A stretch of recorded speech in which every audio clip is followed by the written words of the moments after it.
નમસ્કાર દર્શક મિત્રો, હું છું જયદીપ શુક્લા. આપ નિહાળી રહ્યા છો ક્રાઇમ પેટ્રોલિંગ ન્યૂઝ અને યુટ્યુબ ઉપર લાઇક કરો, શેર કરો અને સબસ્ક્રાઇબ કરો, જેથી કરી અવનવી માહિતી આપણી પાસે પહોંચી શકે.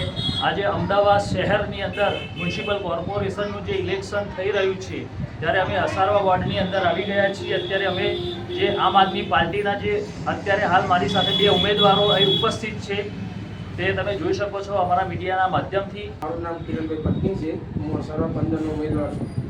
આ છેલ્લા 30 વર્ષથી અસારવા વિધાનસભાના અંદર બીજેપીની સરકાર છે, પણ અત્યાર સુધી કંઈ 30 વર્ષના અંદર કોઈ ઉદ્ધાર થયો નથી અસારવા વિસ્તારના અંદર. અસારવાના અંદર તમે જો થોડો બી વરસાદ પડે એટલે થોડો વરસાદ પડે એટલે 1 ઇંચ વરસાદમાં અંદર તો આટલા કમર સુધી પાણી આવી જાય છે. અને આ વસ્તુ છેલ્લા 30 વર્ષથી અહીંની પબ્લિક વેઠિયા કરે છે અને અહીંની પબ્લિકને એટલું સહન કરવું પડે છે ને કે રોડ આખો જામ થઈ જાય છે.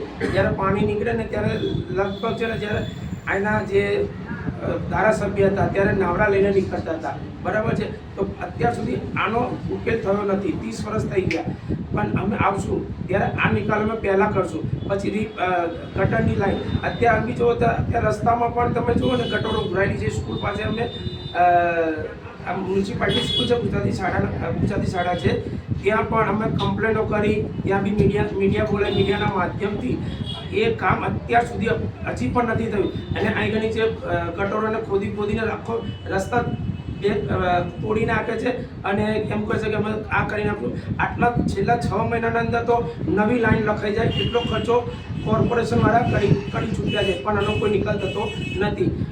અમે આવશું ને તો આ પણ નિકાલ કરશું, કેમ કે અહીંની પ્રજાને શું ગટરનું પાણી, જે પીવાના પાણીના અંદર ગટરનું પાણી આવે છે. હવે આ ગટરનું પાણી પબ્લિક છેલ્લા 5-1 વર્ષથી તો વેચ્યા જ કરે છે. પબ્લિકને અમે જ્યાં તો ડોર ટુ ડોર પ્રચાર કરવા જઈએ છીએ, પહેલાં અમને ગટરની સમસ્યા બદલ કે જો અમારું ગટર આ મારા પથરા, અને અમે છેલ્લા પાણી આવે ને ત્યારે કે 1 કલાક સુધી તો કે અમારે ગટરનું પાણી આવે, પછી અમારા ઘરમાં કે પાણી આવતું હોય છે, પછી અમને સારું પાણી દેખાય. પણ પબ્લિકને અમે એટલો વિશ્વાસ આપીએ છીએ કે આ પણ સમસ્યા અમે દૂર કરવા માટે આમ આદમી પાર્ટીની સરકાર બને, કોર્પોરેટરો અમે બનીએ તો આ નિકાલ અમે 100% અને પબ્લિકને 100% વિશ્વાસ આપી અને આ કામ કરશું. પછી અમારે આ જે શિક્ષણ છે, શિક્ષણના અંદર તમે જુઓ કે પહેલાં દિલ્હી જુઓ અને પંજાબમાં જુઓ, દિલ્હીના અંદર સારી મ્યુનિસિપાલિટીની જે સરકારી સ્કૂલો છે એટલી પ્રાઇવેટના કરતાં પણ સારી સ્કૂલો છે. અને પંજાબના અંદર જો હરેક સ્ત્રીને ત્યાં આગળ જેવો દિલ્હીમાં 1000 રૂપિયા આપતા હતા એવો પંજાબમાં પણ 1000 રૂપિયા સ્ત્રીને આપે છે. અને અત્યારે જે બીજેપી સરકારે જે મોંઘવારીનો ભારમાં અત્યારે જે લેડીઝને ઘર ચલાવવાનું હોય છે, તમે જુઓ કે એલપીજી અત્યારે મળતો નથી, બરાબર છે. એલપીજી અત્યારે બેંકમાં લેવા જાય તો 3000 ને 4000 રૂપિયા લે છે એલપીજીના. પબ્લિક એટલી બધી મોંઘવારીથી મળી ચૂકી છે કે એમને હવે કોઈ રસ્તો દેખાતો નથી. હવે એ લોકો પરિવર્તન માંગે છે. પરિવર્તન માટે અમને આમ આદમી પાર્ટીને અમે પબ્લિકને અમને મોકો આપો, પબ્લિક તૈયાર છે અમને મોકો આપવા માટે, બરાબર. અમે જ્યારે અમને વિશ્વાસ આપ્યો છે કે અમે જ્યારે અમે કીધું છે કે તમને અમને વોટ આપો, અમને કોર્પોરેટર બનાવો, તમારો નિકાલ અમે 100% કરશું. એ ખાતરી પ્રમાણે પબ્લિક જાગૃત થઈ છે અને પબ્લિક અસારવામાં નવું કામ કરવા જઈ રહી. પબ્લિક એમ કે અમે નવું કરશો એટલે અમને ખબર કે ના, અમને વોટ મળશે પબ્લિકનો અને અમને કોર્પોરેટર બનાવશે. ભલે અમારા ત્યારે 3 ઉમેદવાર છે, 3માંથી અમને બે ઉમેદવાર બી આવી ગયા તો બી પબ્લિકનો અમે સોલ્યુશન કરશું. ને આ વખતે પબ્લિકને અમારી એક જ વિનંતી છે કે અમને નહીં, તમારી આશાથી ભેડા છે અને અમને વિજય બનાવો એવી નમ્ર વિનંતી છે પબ્લિકને. આમ આદમી પાર્ટીની સરકાર બનશે ને ત્યારે લોકો એમ કહે છે કે હવે સોનાનો સૂરજ ઉગ્યો, એવું કહેશે, એવું કામ થશે. આમ આદમી પાર્ટી તો પહેલેથી એક જ ગોલ છે કે સારું શિક્ષણ આપો. સારું શિક્ષણ આપો એટલે જે પણ પ્રજા છે ને એમનામાં જાગૃતતા આવે. મેન વસ્તુ જાગૃતતા છે. જાગૃત હશે માણસ તો આપોઆપ એને ખ્યાલ આવશે કે ટ્રાફિક નિયમન કરવાનું છે, બરાબર. ટ્રાફિકની સમસ્યા ત્યાં જ અડધી સોલ્વ થઈ જશે, બરાબર છે. પોતપોતાની રીતે ટ્રાફિકના નિયમોનું પાલન કરતા શીખી જશે. મેન વસ્તુ જાગૃતતા છે અને ચમનપુરાની અંદર સૌથી મોટું જાગૃતતા લાવવાની જરૂર છે અસારવાની અંદર, ખાસમ ખાસ. અને શિક્ષણ બહુ ખાસ, અમારે શિક્ષણ પ્રત્યે બહુ ખાસ અમે ધ્યાન આપીશું. સૌથી પહેલાં શિક્ષણ, સારું શિક્ષણ મળવું જોઈએ.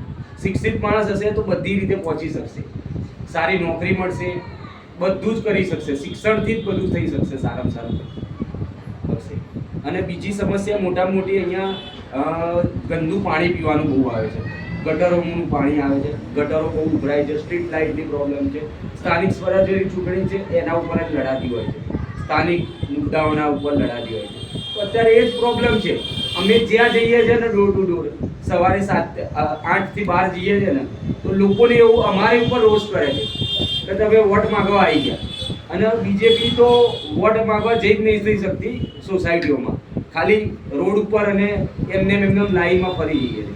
કાલની જ વાત લઈ લો કે અસારવામાંથી બધા, તમને મીડિયાવાળા તમને ખ્યાલ હશે કે અસારવામાંથી ભાજપવાળાને ભગાયા છે ચાલીઓમાંથી, કોઈ જગ્યાએ અંદર ઘૂસવા પણ નથી દીધા. એવા પણ ન્યૂઝ આવ્યા છે બધી જગ્યાએ, બરાબર છે. એટલે હું તો અસારવાની પબ્લિકને એ જ કહેવા માંગુ છું, સારા ભણેલા ગણેલા માણસને વોટ આપો, બરાબર છે. સારા માણસને વોટ આપશો તો સારું કામ થશે. આ જ મારી તો પબ્લિકને નમ્ર વિનંતી છે. ગાંધીના ગુજરાતમાં દારૂબંધી, પણ દારૂબંધી જેવું લાગતું નથી. અને બીજું નોટબંધી, પબ્લિક હેરાન નોટબંધીમાં લાઈનમાં ઊભી રહે. પછી આવ્યું કોરોનામાં તમારો સિવિલ જુઓ તો સિવિલમાં કેટલી હાડમારી પહોંચી હતી.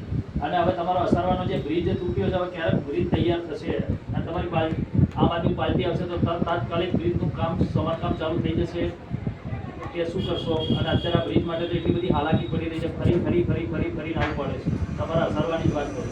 અસારવાને તો બ્રિજનું કામમાં તો એવું છે કે બુલેટ ટ્રેનનું કામ ચાલી રહ્યું છે, બરાબર છે. એ કેન્દ્ર સરકારનો પ્રોજેક્ટ છે, ગુજરાત સરકારનો પ્રોજેક્ટ છે, બરાબર છે. પહેલાં એટલે એ સમસ્યા તો રહેવાની, કારણ કે બુલેટ ટ્રેન આપણે તો માગી નથી બુલેટ ટ્રેન, બરાબર છે. પહેલાં તો આપણે પ્રાથમિક સુવિધાઓ જ માગી છે, પણ પહેલાં તો એ લોકો પ્રાથમિક સુવિધાઓ આપણને આપવામાં નિષ્ફળ ગયા છે અને આપણા સપના વિશ્વગુરુના બતાવે છે આ લોકો, બરાબર છે.